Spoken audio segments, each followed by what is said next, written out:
Është kënaqësi e veçantë për mua të jem sonte me ju në këtë aktivitet të rëndësishëm dhe mes shumendjeve të ndritura e personaliteteve të shquara, që trajton një temë shumë aktuale dhe afër zemrës të secilit prej nesh.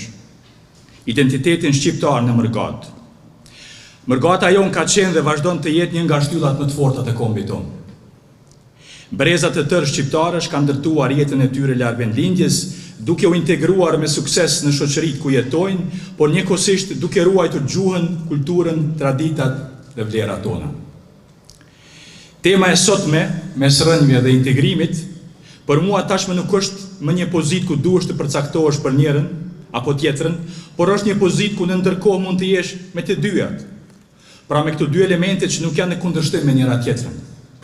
Përkundrazi, e këtu jam dakord me Don Antonin, për përsëris, sa më të forta janë rënjët tona, aq më i sigurt dhe më të suksesshëm mund të integrohemi në shoqërinë ku jetojmë, pa u friksuar se humbasim ose letërsohemi.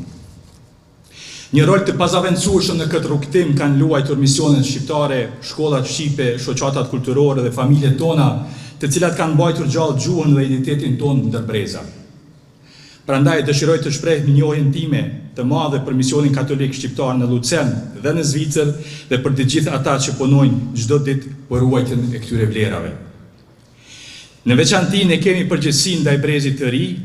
Fëmijët dhe të rinj tanë duhet të ndihen krenar për origjinën e tyre, duke qenë njëkohësisht qytetar aktiv dhe të respektuar të Zvicrës dhe të vendeve ku jetojnë.